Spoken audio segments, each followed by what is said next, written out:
Hare Krishna, the chapter 9 of Bhagavad Gita, the most confidential knowledge. Let's begin. Shri Bhagavan Vacha Idam tu te guhyatamam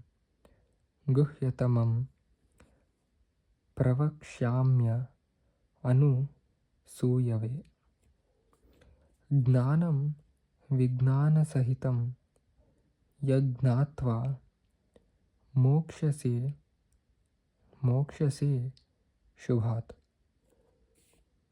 The Supreme Personality of Godhead said, My dear Arjuna, because you are never envious of me, I shall impart to you this most confidential knowledge and realization, knowing which you shall be relieved of the miseries of material existence.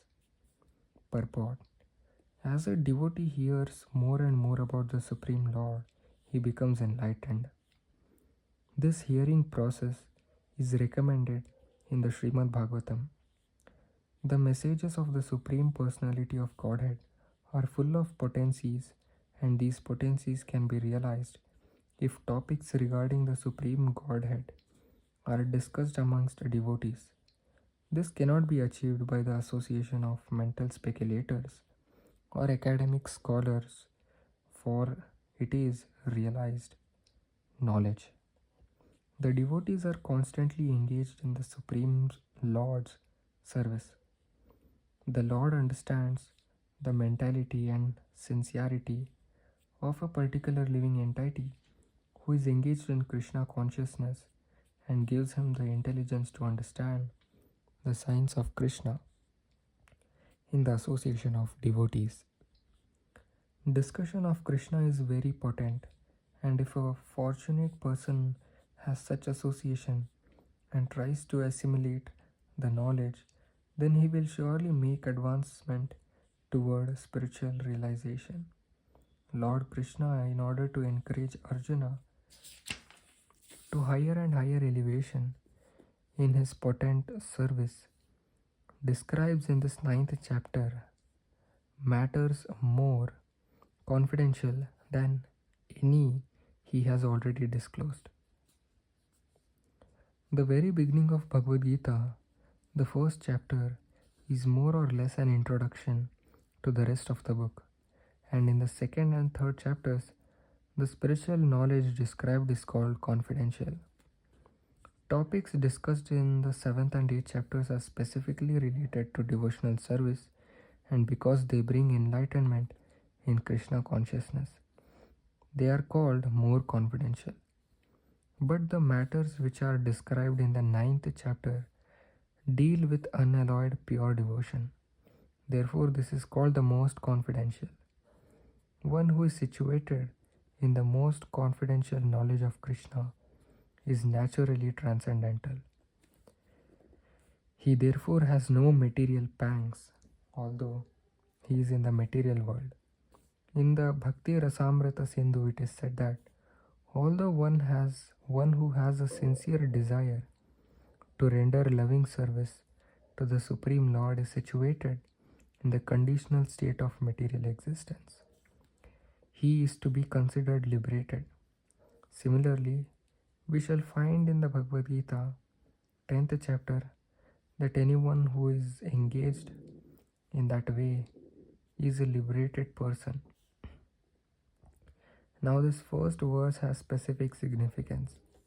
The words idam jnanam refers to pure devotional service, which consists of 9 different activities: hearing, chanting, remembering, serving, worshipping, praying, obeying, maintaining friendship, and surrendering everything.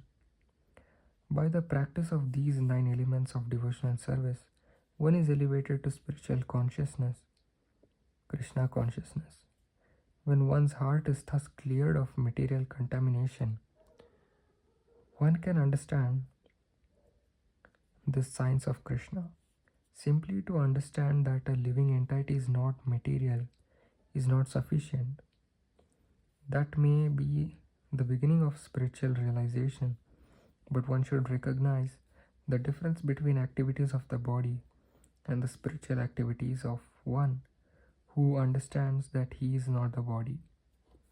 In the 7th chapter, we have already discussed the opulent potency of the Supreme Personality of Godhead, his different energies, the inferior and superior natures, and all this material manifestation.